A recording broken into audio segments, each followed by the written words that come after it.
आप हत्या ये मैसेज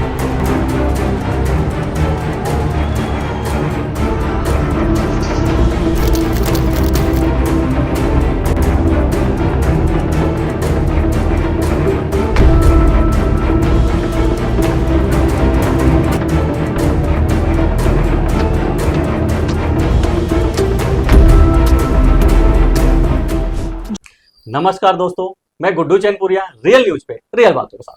तो दोस्तों, आप देख रहे होंगे कि नेपाल की क्या परिस्थिति है इस टाइम पे नेपाल की जो सरकार है बिल्कुल अस्त व्यस्त हो गई है।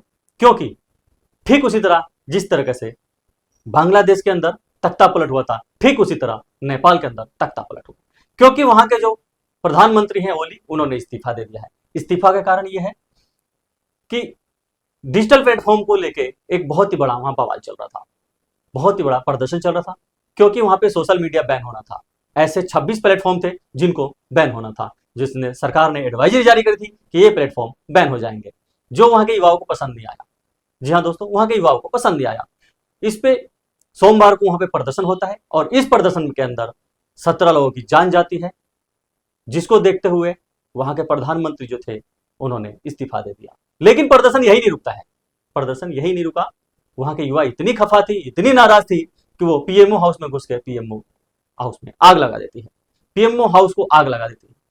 यही नहीं, जो पूर्व पीएम थे वहां के झालानाथ, उनके घर को भी आग लगाया जाता है। पूर्व पीएम को घर के आग लगाया जाता है और उनको घर को आग लगा देते हैं प्रदर्शनकारी, जिसमें उनकी पत्नी झुलस जाती है, जिनको उपचार के लिए हॉस्पिटल ले जाते हैं। और हॉस्पिटल के ले जाने के दौरान डॉक्टरों ने उपचार के दौरान ये बोला कि ये अब नहीं है इस दुनिया के अंदर। जी हाँ दोस्तों, उनकी मृत्यु हो जाती है और प्रदर्शन यही रुकने का नाम नहीं लेती। सड़कों पे आने के बाद राष्ट्रपति भवन हो, प्रधानमंत्री हाउस हो या सरकारी दफ्तर हो, कर्मचारी हो, किसी को नहीं छोड़ा गया, सबको आग के हवाले कर दिया गया। यहां तक कि राष्ट्रपति हाउस के अंदर घुस के, राष्ट्रपति भवन के अंदर घुस के वहां के कुर्सी टेबल को उखाड़ के प्रदर्शनकारी ले गए। और जो भी वहां पुलिस फोर्स लगी हुई थी उनके हथियार छीने गए, उनके संग मारपीट करी गई। और ये प्रदर्शनकारी देखिए हथियार लेके प्रदर्शन कर रहे हैं। ये कोई और नहीं है, ये नेपाल की युवा है, जो नेपाल की युवा है, जो वहां पे कहती है कि हम लोग हिंदू राष्ट्र स्थापित करना चाहते हैं। क्योंकि नेपाल शुरू से ही हिंदू राष्ट्र रहा है। बीच में कुछ वामपंथियों की सरकार आ गई जो हमें पसंद नहीं। क्योंकि जो ओली है, प्रधानमंत्री ओली, ये एक सर्कुलर है और ये सर्कुलर देश बनाना चाहते थे। इसीलिए उन्होंने अब कुछ दिन पहले इंडिया से मुंह मोड़ लिया था और चाइना से हाथ मिला लिया था, जो कि वहां की जनता को पसंद नहीं आया था। यह चिंगारी एक दिन में नहीं भड़की है, ये काफी समय से चलता आ रहा है, जो कि जाके अब चिंगारी ये भड़की है।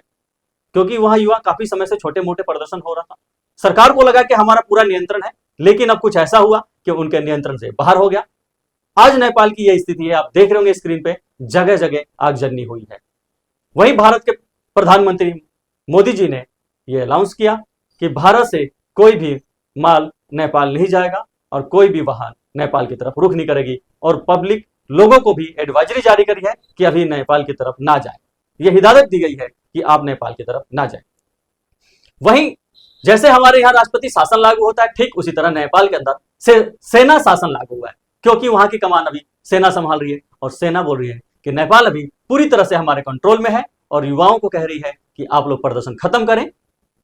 कुछ समय बाद परिस्थितियां सही होंगी तो फिर से यहां चुनाव होगा और एक अच्छी सरकार की स्थापना होगी।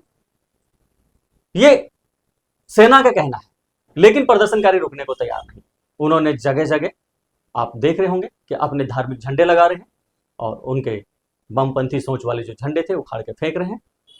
और ये युवा है सब नेपाल के, ये सब युवा है नेपाल के, जो कि ओली के सोच के खिलाफ है। क्योंकि ओली का सोच ये था कि वहां के जो भी सोशल प्लेटफॉर्म हो उनको बैन किया जाए, जो कि लड़कों को पसंद नहीं आया और वो लोग रोड पे निकल गए। ऐसे कई सारी फैसलाएं हैं जो ओली ने लिया, जो वहां के लोगों को पसंद नहीं आया। ये ठीक उसी तरह हो रहा है जैसे बांग्लादेश में शेख हसीना के साथ हुआ था।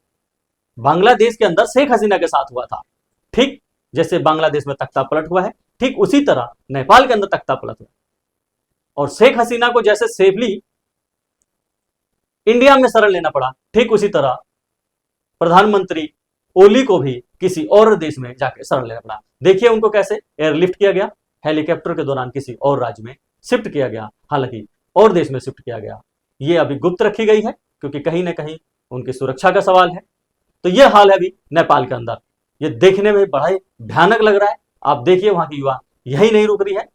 सरकारी जितने भी बंगले थे, जितने भी दफ्तर थे, सबको आग के हवाले किया गया, सबको।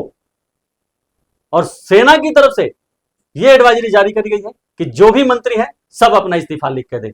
जो भी मंत्रालय मंडल आप संभालते हैं, आप जो भी मंत्रालय संभालते हैं, सब इस्तीफा दे। कोई भी मंत्री पद पे नहीं रहेगा क्योंकि अब यहां पे एक नई सरकार की स्थापना होगी। तो इसलिए कोई भी मंत्री किसी पद पे नहीं रहेगा और कोई भी मंत्रालय अभी काम नहीं करेगा। लेकिन प्रदर्शनकारी रुक कहां रहे हैं? वो मंत्रालय को आग के हवाले कर रहे हैं और जो भी सरकारी मंत्री मिले या सरकारी कर्मचारी मिले उसको अपना शिकार बना रहे हैं। तो मिलते हैं अगले न्यूज पे, रियल न्यूज पे। तब तक के लिए धन्यवाद।